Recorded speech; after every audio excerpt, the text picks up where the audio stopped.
In this video, I'm going to show you how to get a fisheye perspective in Lightroom Mobile using just a few simple edits. This is a great trick if you want to create that wide, curved, ultra-dramatic look without needing a special lens. It works especially well for portraits, street photos, architecture, and creative content, where you want the image to feel more dynamic and stylized. If you find this tutorial helpful, make sure to hit like and subscribe for more Lightroom Mobile tips and editing tricks. Let's jump right in. First, open Lightroom Mobile and select the photo you want to edit.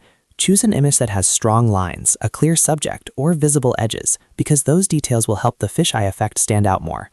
Once your photo is open, go down to the Crop tool. This is where the transformation starts.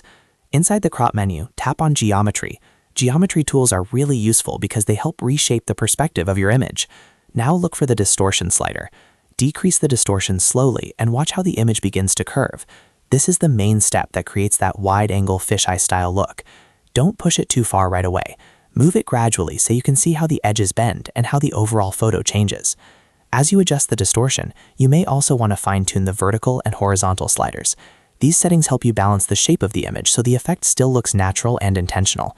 A small adjustment here can make a big difference, especially if you want the edges to feel evenly warped rather than awkward or stretched. After that, go back to the crop area and crop tighter around the center of the image.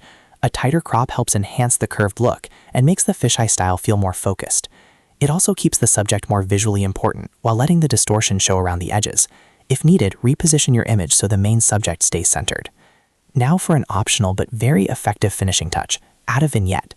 Go to Effects and find the Vignette slider. Set it somewhere around -20 to -40, depending on how strong you want the effect to feel. This helps mimic the natural look of a lens and adds a bit more depth and drama to the final image. It also pulls the viewer's eye toward the middle, which works perfectly with the fisheye style. Once you're happy with the look, take a moment to compare before and after.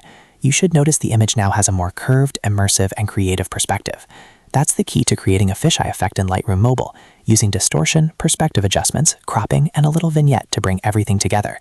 If this video helped you, don't forget to like this video and subscribe to the channel for more quick Lightroom Mobile editing tutorials. And if you want, I can also show you how to create this effect on portraits, cars, or city photos for even more creative results. Thanks for watching, and I'll see you in the next one.